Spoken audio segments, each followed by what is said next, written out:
What's going on, you guys? I'm Blue Jay, your spiritual EMT. I'm here to bring you some more of the Lord's wisdom. Let's get into it. Today we're going over Matthew chapter 23 in our gospel series. Woe to the scribes and Pharisees. Then Jesus spoke to the multitudes and to his disciples, saying, The scribes and the Pharisees sit in Moses' seat. Therefore, whatever they tell you to observe, that observe and do. But do not do according to their works, for they say and do not do.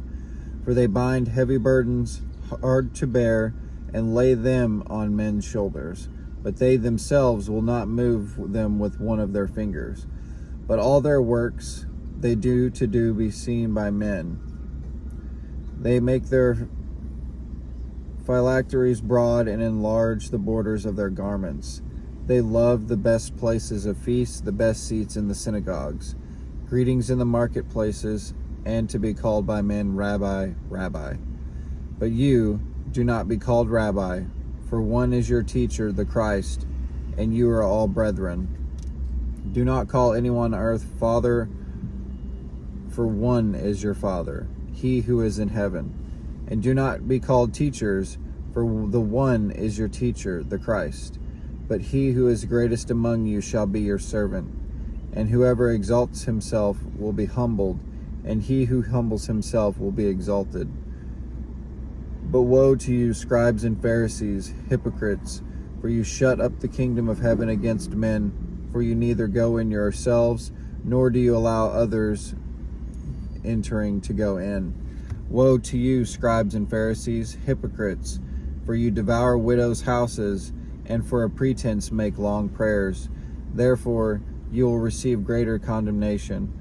Woe to you, scribes and Pharisees, hypocrites, for you travel land and sea to win one proselyte, and when he is won, you make him twice as much a son of hell as yourselves.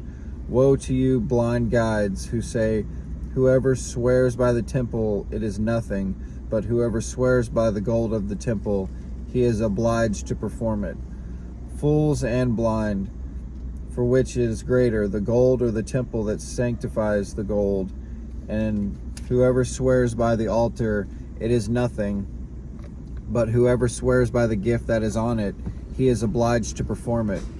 Fools and blind, for which is greater, the gift or the altar that sanctifies the gift? Therefore, he who swears by the altar swears by it and by all things on it. He who swears by the temple swears by it and by him who dwells in it.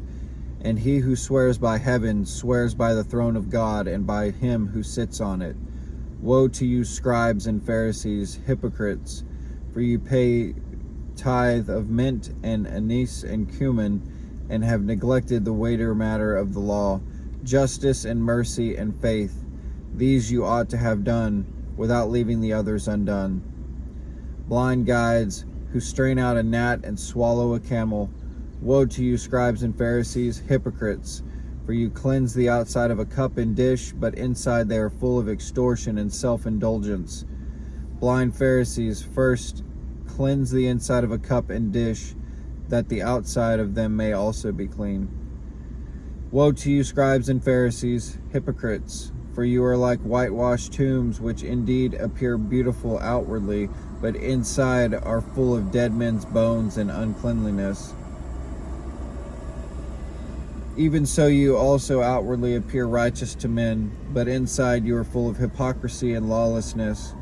Woe to you, scribes and Pharisees, hypocrites, because you build the tombs of the prophets and adorn the monuments of the righteous, and say, If we had lived in the days of our fathers, we would not have been partakers with them in the blood of the prophets. Therefore you are witnesses against yourselves that you are sons of those who murdered the prophets. Fill up then the measure of your father's guilt. Serpents, you brood of vipers, how can you escape the condemnation of hell? Therefore, indeed, I send you prophets, wise men, and scribes. Some of them you will kill and crucify, and some of them will scourge in synagogues and persecute from city to city, that on you may come all the righteous bloodshed on earth, from the blood of the righteous Abel to the blood of Zechariah, son of Berechiah, whom you murdered between the temple and the altar.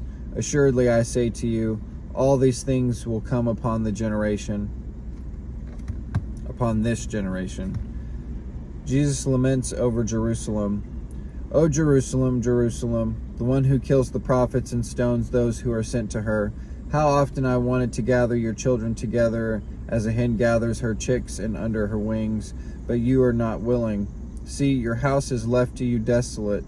For I say to you, you shall see me no more till you say, blessed is he who comes in the name of the Lord. The message today from that installment of the gospel series is to practice what we preach. It is very hard to enter the kingdom of heaven with an unclean heart. Yes, I'll say it again. It is very hard to enter the kingdom of heaven with an unclean heart. We need to practice what we preach. We cannot be like the scribes and the Pharisees and the Sadducees, where we are expectant of the people around us to uphold the certain laws while we ourselves do not. It is very hypocritical. Notice how many times he calls them hypocrites in the Bible. That falls to our human nature as well.